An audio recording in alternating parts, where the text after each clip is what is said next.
अस्सलाम वालेकुम। आप देख रहे हैं राय हदायत टीवी और मैं हूं रज़ा मकसूद। तमाम तारीफ़ें अल्लाह रब्बुल इज़्ज़त के लिए कि जिसने हमें ईमान की नेमत से सरफराज फरमाया और बेहद दरूद व सलाम जनाब रसूलुल्लाह सल्लल्लाहु अलैहि वसल्लम पर कि जिनके लिए अल्लाह ने इस कायनात की तख्लीक फरमाई। दोस्तों, तमाम नबियों ने अपनी अपनी उम्मत को जिस दज्जाल के फितने से डराया, अल्लाह के रसूल सल्लल्लाहु अलैहि वसल्लम फरमाते हैं कि आदम अलैहिस्सलाम से लेकर क़यामत तक दज्जाल से बड़ा कोई फितना नहीं है। फिर अल्लाह के रसूल सल्लल्लाहु अलैहि वसल्लम फरमाते हैं कि मैंने दज्जाल के बारे में तुम्हें सब कुछ बता दिया है, इसके बावजूद मुझे यकीन है कि वो दज्जाल अकबर तुम्हारी अक्लों में नहीं आएगा। दोस्तों, इस अहादीस से हमें पता चलता है कि दज्जाल का फितना कितना बड़ा है कि आदम अलैहिस्सलाम से लेकर जनाब रसूलुल्लाह सल्लल्लाहु अलैहि वसल्लम तक हर नबी ने अपनी कौम को इस फितने से आगाह किया। दोस्तों, यकीन जानिए कि हम इस फितने में दाखिल हो चुके हैं और अब इस फितने की बहुत सी अलामातें जाहिर हो रही हैं और बहुत सी जाहिर हो चुकी हैं और कुछ होने वाली भी हैं। इसलिए दोस्तों, इंशाल्लाह अल्लाह की मदद और नुसरत से आज की वीडियो में हम एक ऐसे मौजू पर बात करेंगे जिसके बारे में आप में से काफ़ी लोगों ने सुन रखा होगा कि दज्जाल एक इंसान को मार देने के बाद जिंदा करने की भी ताकत रखता होगा। तो दोस्तों, आज की वीडियो में इंशाल्लाह अल्लाह की मदद और नुसरत से हम इसके बारे में जानने की कोशिश करेंगे। तो दोस्तों, आइए देखते हैं वीडियो। दोस्तों, आज की वीडियो का आगाज मैं इस चीज से करना चाहता हूँ कि बहुत लोगों के करीब दज्जाल के बारे में 3 मुख्तलिफ तासुरात हैं। एक ये कि दज्जाल एक शख्स होगा, कुछ का कहना है कि ये एक आलमी माशरती और सियासी निज़ाम है। दोस्तों, इस सिलसिले में मौजूदा तमाम सही हदीस के मुताले से ये वाज़ेह हो जाता है कि दज्जाल के बतौर एक शख्स के ज़ाहिर होने से पहले एक ऐसा निज़ाम कायम हो चुका होगा जिसके पैरोकार इसकी अताअत करेंगे और इनमें से बड़ी तादाद में मुसलमान भी होंगे। जिन दानिशवारों के नजदीक दज्जाल एक शख्स नहीं बल्कि एक निजाम का नाम है, इनको यकीन है कि इसकी एक आंख का होना दरअसल दुनिया में एक ही कुव्वत या सुपर पावर की हुक्मरानी है। हर कानून के नफाज, हर असूल के इतलाक के लिए इसकी एक ही नजर काफी है। खैर दोस्तों, जो दज्जाल को एक निजाम समझते हैं उनके लिए सिर्फ वो सही हदीस ही काफी है जिसमें हजरत तमीम दारी का पूरा वाकया है, जिसके बारे में मैं अपनी पिछली वीडियो में तफसील से बात कर चुका हूँ। क्या दोस्तों, पिछली 1 सदी के दौरान रोए जमीन पर बड़ी तब्दीलियां हुई। बाहमी रिश्तों में मजबूती से जुड़े खानदान तितर बितर हो गए और इंसान दिन ब दिन तन्हाई की तरफ रवां दवा है।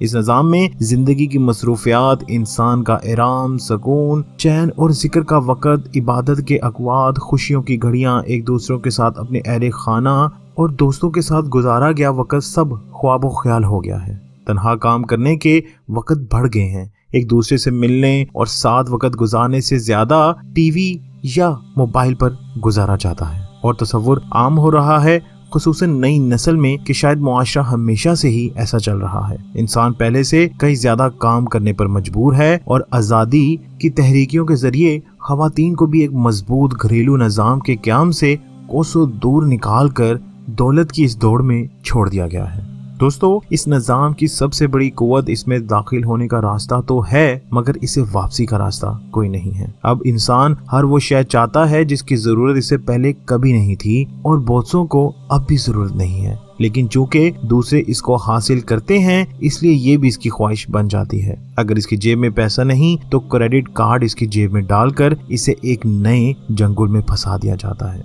चुनाचे मजीद काम, और जो इस काम और इस निज़ाम के गिर्द नहीं फंसना चाहता, इसके लिए जराइम का रास्ता है और ये जराइम इस निज़ाम में मजीद सख्त गिरफ्त और कानून के इतलाक का बहाना बन जाते हैं। इंसान के पास अल्लाह को याद करने का वक़्त भी नहीं रहा।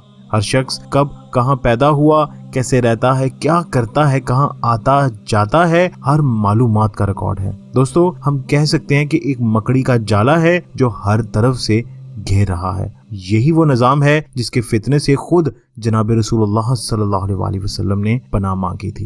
यही वो फितना दज्जाल है। खैर दोस्तों, अब हम उस हदीस की तरफ आते हैं जिसमें यह बयान किया गया है कि दज्जाल एक मुर्दा को मार कर जिंदा करेगा।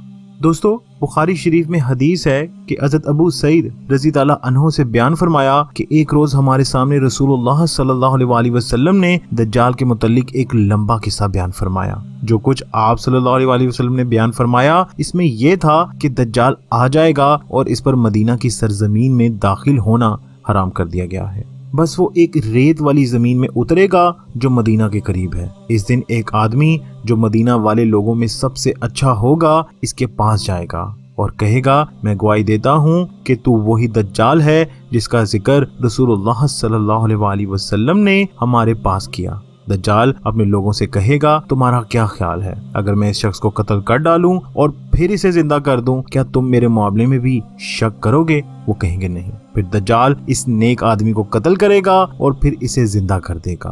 फिर वो शख्स कहेगा कि आज तो मुझे पूरा यकीन हो गया कि तू ही दज्जाल है।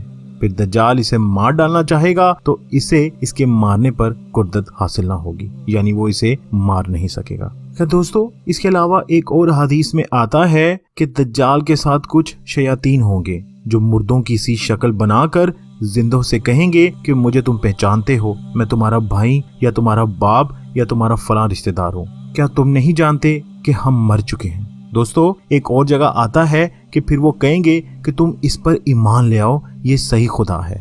खैर दोस्तों इसके बारे में काफी अरसे से एक बहस चल रही है कि दज्जाल के पास क्या कोई वाकई ताकत होगी या फिर वो कोई टेक्नोलॉजी के जरिए इस चीज को कर दिखाएगा। खैर दोस्तों यहाँ ये बात जानना जरूरी है कि जिंदगी का मतलब किसी जिस्म में रूह का मौजूद होना है। जब ये रूह निकाल ली जाती है तो जिस्म काम करना छोड़ देता है। हम इस हालत को मौत कहते हैं। रूह पे गालिब आना मुमकिन नहीं क्योंकि रूह का इल्म सिर्फ अल्लाह के पास है। अल्लाह पाक बनी इसराइल आयत नंबर 85 में फरमाता है कि कह दो कि रूह तो मेरे रब का हुक्म है और तुम्हें इसके बारे में बहुत मामूली इल्म दिया गया है। दोस्तों दज्जाल कुछ मौके पर कुछ अरसे के लिए इस काबिल होगा कि लोगों को हलाक और फिर जिंदा कर सके और ये इस मामूली इल्म की बदौलत होगा। वो ये काम किस तरह करेगा इसके बारे में दोस्तों हमेशा से एक बहस चलती आ रही है। इनमें से एक ये है कि शायद क्लोनिंग से आगे किसी मरहले के जरिए साइंसदानों ने इंसानी जेनेटिक को पढ़ लिया है। फिलहाल इसी साइंसी पेशरफ्त को जेनेटिक अमराज के इलाज के तौर पर पेश किया जा रहा है, लेकिन जब इस बकायदा प्लेटफॉर्म मिल गया तो लोगों ने इसे कबूल कर लिया तो फिर ह्यूमन जीनोम का कानून नाफिज कर दिया जाएगा। इसका मतलब एक मुकम्मल जेनेटिक बर्थ कंट्रोल है। इसके तहत शादी करना गैर कानूनी करार दे दिया जाएगा। इसी तरह की खानदानी जिंदगी नहीं होगी जिस तरह आजकल है। बच्चों को इनके माँ बाप से छोटी उम्र में अलहदा कर दिया जाएगा। इस तरह का एक तजुर्बा मशरकी जर्मनी में किया गया था। बच्चों को इन वालिदैन से अलग कर दिया जाता था जिन्हें रियासत वफादार नहीं समझती थी। दोस्तों डॉक्टर जॉन किलमैन की किताब कंपैरेटिव हायरार्की में इस बारे में तफसील से लिखा है। दोस्तों इसकी दूसरी मिसाल अभी साउथ कोरिया में किए जाने वाले एक तजुर्बे से मिलती है, जिसमें एक माँ जिसकी बेटी एक बीमारी के बाद इंतकाल कर गई दिखाया गया है कि वो उससे मिल रही है और उससे बात कर रही है और उससे पूछ रही है कि तुम कैसी हो। दोस्तों पहले इस बच्ची की जिसका इंतकाल हो गया है उसकी तमाम तस्वीरें और वीडियो ली गई और फिर इसका एक अवतार बनाया गया। फिर वर्चुअल रियलिटी के जरिए उस औरत को पहनाकर इसकी बेटी से इसकी मुलाकात करवाई गई, जिसमें ये अपनी बेटी से बातें कर रही है और पूछ रही है कि तुम कैसी हो, तुम्हारे साथ क्या मामला हुआ, और बदले में उसकी बेटी भी उससे जवाब दे रही है। अभी ये एक्सपेरिमेंट अपनी इब्तदाई मराहिल पर है, पर इसका पहला एक्सपेरिमेंट जब किया गया तो आप लोग भी देख रहे हैं कि किस सफाई से ऐसे लग रहा है कि जैसे उसकी बेटी ही सामने खड़ी की गई है। दोस्तों यही वो चीज है जो मेरे आका जनाब रसूलुल्लाह सल्लल्लाहु अलैहि वसल्लम ने आज से 1400 साल पहले फरमाई थी कि दज्जाल मुर्दे को जिंदा कर देगा और फिर कहेगा कि बता इसको कि मैं तेरा रब हूँ। खैर दोस्तों यही वक्त है कि हम इस फितने के बारे में अपनी तैयारी करें और अल्लाह से इसके बारे में मदद तलब करें, क्योंकि दोस्तों जैसा कि मैंने शुरू में भी अर्ज किया और दोबारा अर्ज करता हूँ कि हम इस फितने में दाखिल हो चुके हैं। अब हमारा काम है कि इस फितने से बचना। या दोस्तों आखिर में यही दुआ है, अल्लाह हमारे ईमान की हिफाजत फरमाए और फितना दज्जाल के फितने के शर से भी हमें बचाए। आमीन।